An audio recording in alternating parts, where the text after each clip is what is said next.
King Nruga is speaking to Krishna. You are my Lord, infallible. You are the supreme, the purest of all living entities. You are living in everyone's heart. You are the shelter of all living entities, Narayana. Being seated in the heart of all living entities, you are the supreme director of everyone's sensual activities. Therefore, you are called Rishikesh. So we will continue. King Nruga is continue making the prayer. My dear Supreme Lord Krishna, because you have given me this body of a demigod, I will have to go to some heavenly planets. So I'm taking this opportunity to beg for your mercy that I may have the benedictions of never forgetting your lotus feet. What a great boon. No matter to which form of life or planet I may be transferred. You are all pervading, present everywhere as cause and effect. You are the cause of all causes, and your potency and power are unlimited. You are the absolute truth, the supreme personality of Godhead, and the supreme Brahman. I therefore offer my respectful obeisances unto you again and again. My dear Lord, your body is full of transcendental bliss and knowledge, and you are eternal. You are the master of all mystic powers. Therefore, you are known as Yogeshwar. Kindly accept me as insignificant dust at your lotus feet. What a wonderful prayer King Yoga is making. Before entering the heavenly planet, King Nruga circumambulated the Lord. He touched his helmet to the lotus feet of the Lord and bowed before him. Seeing the airplane from the heavenly planets present before him, he was given permission by Lord to board it. After the departure of King Nruga, Lord Krishna expressed his appreciation for the king's devotion to the Brahmanas, as well as his charitable disposition and his performance of Vedic rituals. Therefore, it is recommended that if one cannot directly become a devotee of the Lord, one should follow the Vedic principles of life. This will enable him one day to see the Lord by being promoted either directly to the spiritual kingdom or indirectly to the heavenly kingdom, where he has hope of being transferred to the spiritual planets. So at this time, Lord Krishna was present among his relatives who were members of the Kshatriya class. So to teach them through the exemplary character of King Nruga, he said, quote, even though a Kshatriya king may be as powerful as fire, it is not possible for him to usurp the property of a Brahmana and utilize for his own purpose. If this is so, how can ordinary king who falsely think of themselves as the most powerful being within the material world usurp a Brahmana's property? I do not think that taking poison is as dangerous as taking a Brahmana's property. For ordinary poison, there is treatment. One can be relieved from its effect. But if one drinks the poison of taking a Brahmana's property, there is no remedy for the mistakes. Haribo. Like this aggressor, this is one of the aggressor to steal someone's property. There is no harm in killing them. That's what the scripture verdict says that. The perfect example was King Nuga. He was very powerful and very pious. But due to the small mistake of unknowingly usurping a Brahmana's cow, he was condemned to the abominable life of a lizard.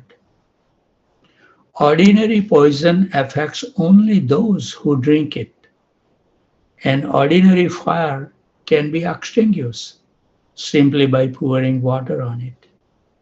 But the Arani fire, ignited by the spiritual potency of a Brahmana, can burn to ashes the whole family of a person who provokes such a Brahmana. Very heavy statement.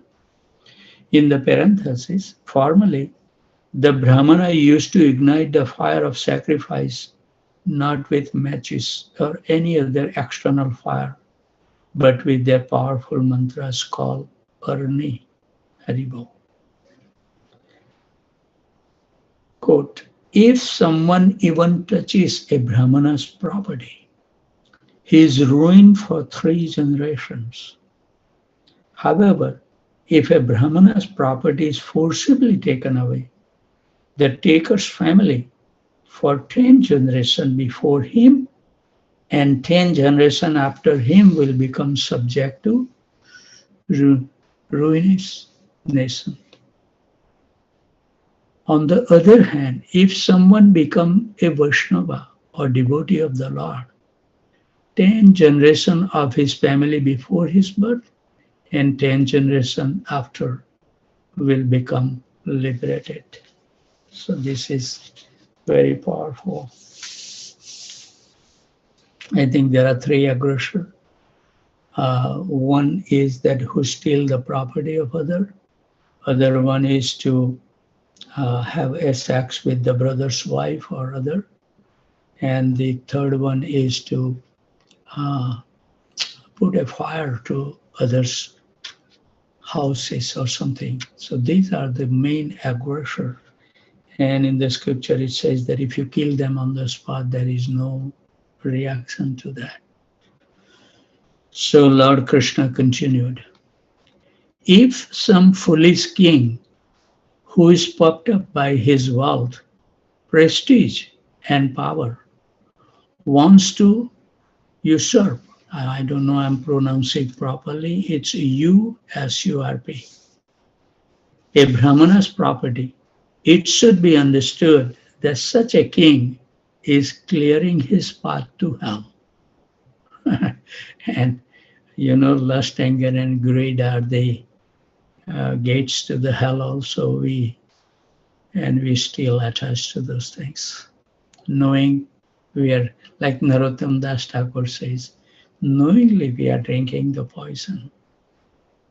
He does not know how much he has to suffer for such unwise actions unless we go through, it's horrible. If someone not know how much he has to suffer for such unwise action, if someone takes away the property of a very liberal Brahmana who is encumbered by a large dependent family, then such a usurper is put into the hell known as Kumbhika Pak. Not only is he put into this hell, but his family member also have to accept such a miserable conditions of life. A person who takes away property which has either been awarded to the Brahmana or given away by him is condemned to live for at least 60,000 years as miserably as an insect in stool. Gosh, Haribo. Therefore, I instruct you, all my boys and relatives present here, do not even by mistake, take the possession of a Brahmana and thereby pollute your whole family. If someone even wishes to possess such property, let alone attempts to take it away by force, the duration of his life will be reduced.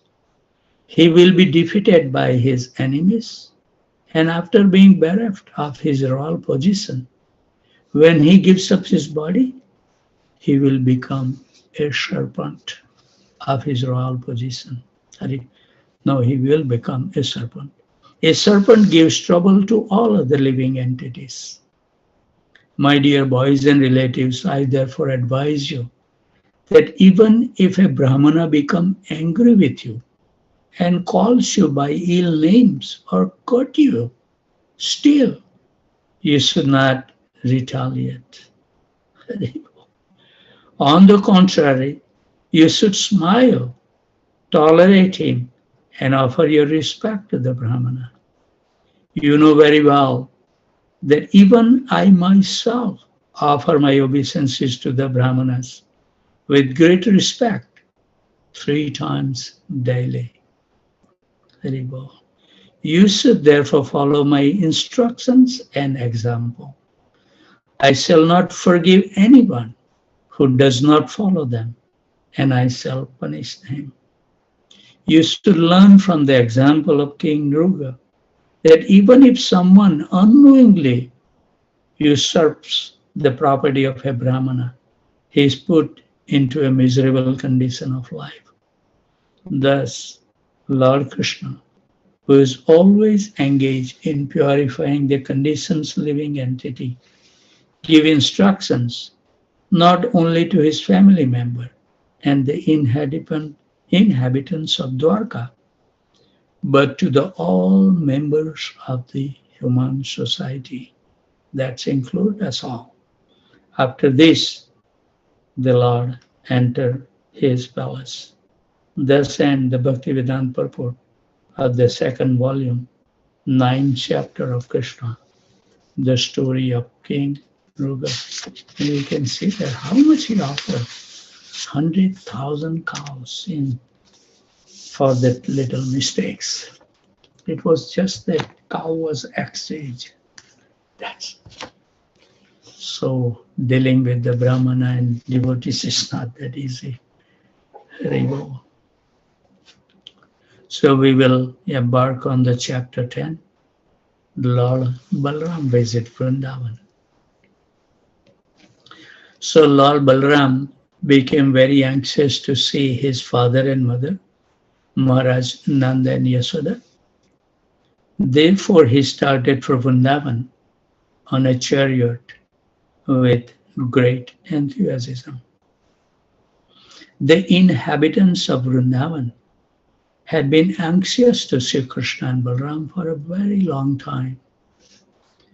When Lord Balaram returned to Vrindavan, all the cowherd boys and the gopis had grown up. But still, on his arrival, they all embraced him. And Balaram embraced them in reciprocation. After this, he came before Maharaj Nanda and Yasoda and offered his respectful obeisances unto them. And in response, Mother Yasoda and Nand Maharaj offered their blessings unto him. They addressed him as Jagdishwar, or the Lord of the universe, who maintains everyone.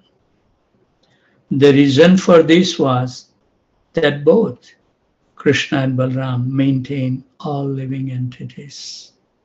And yet, Nand and Yasoda were put into such difficulties on account of their absence. Feeling like this, they embraced Balaram and sitting him in their laps, began their perpetual crying, wetting Balaram with their tears. Lord Balaram then offered his respectful obeisances to the elderly cowherd man and accepted the obeisances of the younger cowherd man. Thus, according to the different ages and relationship. Lord Balaram exchanged feeling of friendship with them. He shook hands with those who were his equals in age and friendship, and with loud laughing embraced each of them. So after being received by the cowherd men and boys, the gopis, the king Nand and Yashoda, Lord Balram sat down, feeling satisfied, and they all surrounded him. First, Lord Balram inquired from them about their welfare, and then, not having seen him for such a long time, they began to ask him different questions. The inhabitants of Vrindavan had sacrificed everything for Krishna, simply being captivated by the lotus eye of the Lord. And because of their great desire to love Krishna, they never desired anything like elevation to the heavenly planets, or merging into the effulgence of Brahman, or to become one with the absolute truth. They were not even interested in enjoying a life of opulence, but were satisfied in living a simple life in the village as cowherd men. You know, we see, remember our forefathers in India, and they were so happy. I have never seen any anxiety. And they were so happy to receive the guest and treat them so nicely. Even though they don't have anything, they will spend whatever they can. That was the culture that I have seen by my own eyes. But now we are becoming so much puffed up with our whatever we gain. Haribo. They were always absorbed in the thought of Krishna and did not desire any personal benefits. And they were all so much in love with him that in his absence, their voices falter when they begin to inquire from Balramji. Even it says that even the dress becomes so loose. What intense feeling they must have. Just think about it. First, Nand Maharaj and Yasodama inquired, "My dear Balram, are our friends like Vasudeva and others in the family doing well? Now you and Krishna are grown-up married men with children. In the happiness of family life, do you sometimes remember your poor father and mother, Nand Maharaj and Yashoda Devi? It is very good news that the most sinful King Kamsa has been killed by you, and that our friends like Vasudeva and the others who had been harassed by him have now been relieved. It is also very good news that both you and Krishna defeated Jarasandha and Kaliyavan, who now is dead, and that you are now living in a fortified residence in Dwarka. This is something we should learn, that always we should give a good news or praise somebody before we have to tell something. This is something wonderful. Actually, to the spiritual master, we should never deliver the message. Somehow or other we have to use other channel.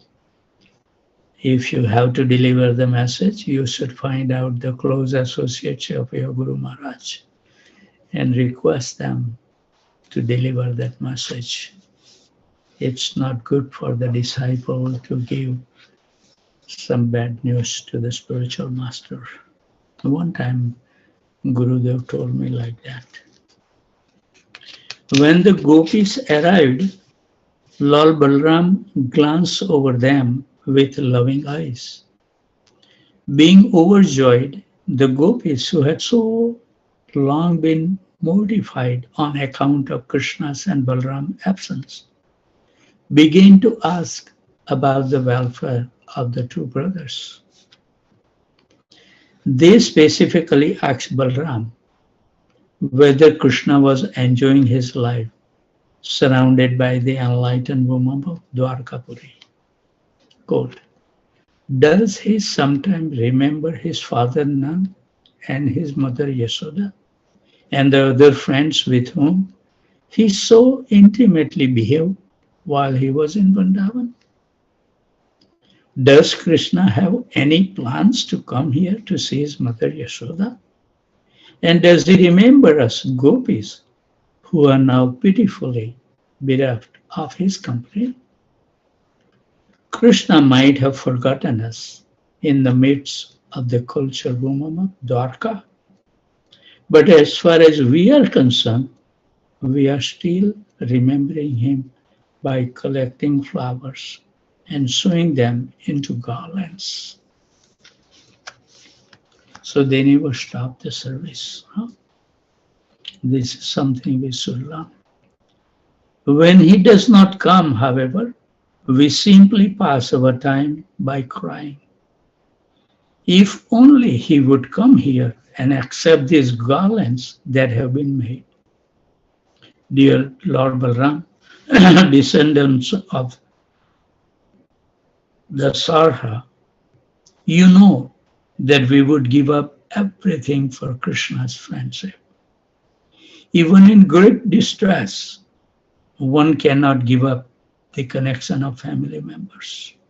But although it might be impossible for others, we give up our fathers, mothers, sisters, and relatives without caring at all about our renunciation. Then all of a sudden, Krishna renounced us and went away. He broke off our intimate relationship without any serious considerations and left for a foreign country. But he was so clever and cunning that he manufactured very nice words. He said, see the gopi remember each word what Krishna told him. My dear gopis, please do not worry. The service that you have rendered me is impossible for me to repay, unquote. After all, we are women, so how could we disbelieve him? Now we can understand that his sweet words were simply for cheating us.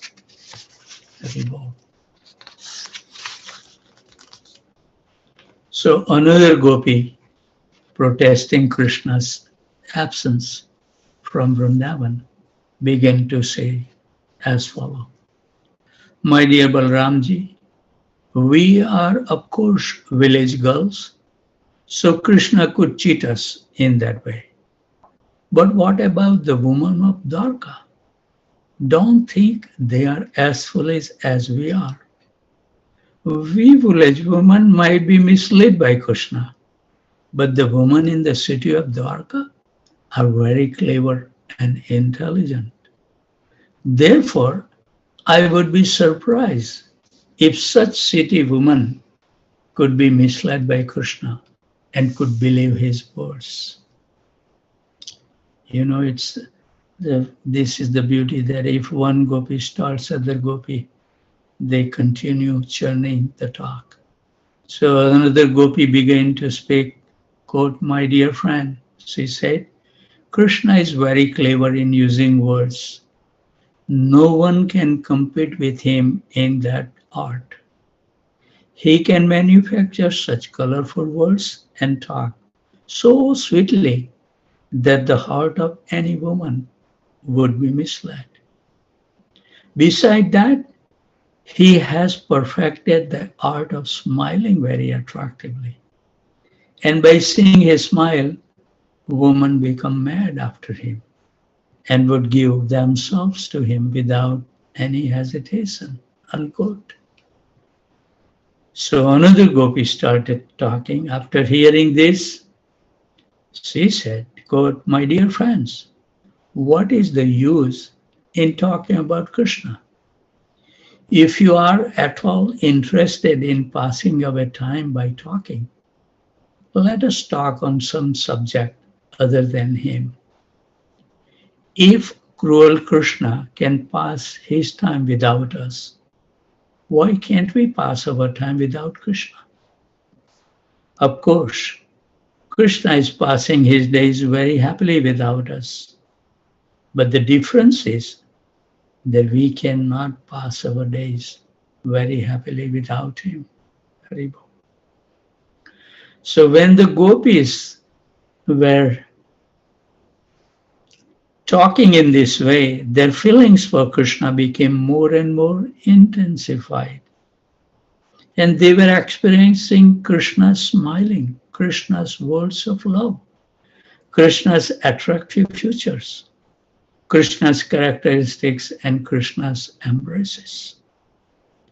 By the force of their aesthetic feelings, it appeared to them that Krishna was personally present and dancing before them. And because of their sweet remembrance of Krishna, they could not check their tears, and they began to cry without any consideration. I think one more paragraph we can read. So Lord Balaram could of course understand the aesthetic feeling of the gopis, and therefore he wanted to pacify them. He was also expert in presenting an appeal, and thus treating the gopis very respectfully.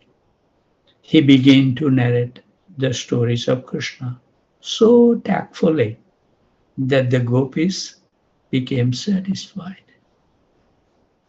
In order to keep the gopis in Vrindavan satisfied, Lal Balram stayed there continually for 2 months, namely the month of Chaitra, March, April, and Vaisakh, April and May. For those 2 months, he kept himself among the gopis, and he passed every night with them in the forest of Vrindavan in order to satisfy the desire for conjugal love. Thus, Balram also enjoyed the rasa dance with the gopis during those 2 months. Since the season was springtime, the breeze on the bank of the Yamuna was blowing very mildly, carrying the aroma of different flowers, especially of the flower known as Komudi. Moonlight filled the sky and spread everywhere, and thus the bank of the Yamuna appeared to be very bright and pleasing, and Lord Balaram enjoyed the company of the gopis there. So I think the time has come. We should be punctual. Devotee may have other duties to perform, so we should stop here. Remembering those wonderful pastimes will take away all our sufferings. Actually, we should take a lot of austerity and suffering on behalf of Krishna. That's where real happiness lies. Not with material facility we will be able to enjoy. But if we take austerity, we take penances on behalf of Krishna, that really enliven our life. And we will feel so much connected to Krishna. Then, like Mother Kunti is asking, every step, Krishna, bring me the trouble so we can remember you. And by remembering you, our life will become successful. Because in the happy days, we will forget Krishna very easily. So we should seek for that suffering. We should pray when we get up in the morning. Keep me with some pain and suffering so I can remember you. Because Krishna is so kind. So with those thoughts, always remain happy, jubilant, and totally fearless. And whoever you come across, give them a kind word that their life can also become successful.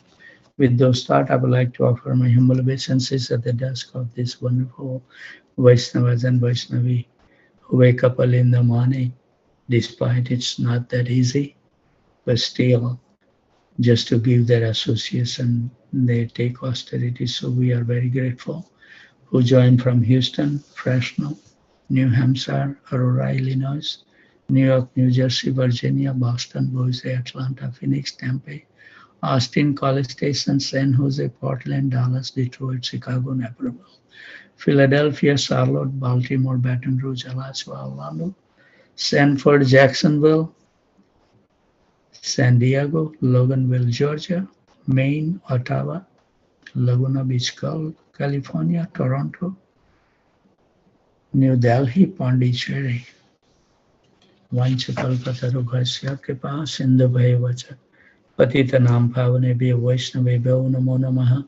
Save Krishna so desire. We will see you tomorrow at 2 o'clock Central Standard Time. If you so desire to join early, because chanting between 2 a.m. to 4:30 a.m. is so blissful. The whole world is sleeping. It's only the holy name and you. It's a wonderful time. Just experience someday and you will see the difference. We need to practice or see experience. Without experience, the conviction doesn't come. And the thing is that I recommend, I have said to so many times that you go in your backyard at 9:30 at night before you go to sleep, whatever time you are going, or 8 o'clock, and just remember the ambient, the atmosphere, feel that, and keep that impression. And you wake up in the morning at 3 o'clock and sit down in your backyard, and you will see the total change in the atmosphere. Everything becomes so blissful, very peaceful. No movements, no siren of the police car, no siren of the ambulance. The world is sleeping. This is the time for the sages to practice. So this is very wonderful meditation to remember, at least experience this, and then you will say, and then wake up someday, take some austerity, When we become sick, we have a headache, we don't sleep whole night. That's okay. But we never want to take one day austerity to chant the holy name. This is something that we need to keep our mind focused for that. That do we really need the suffering before we become serious? Krishna is so kind.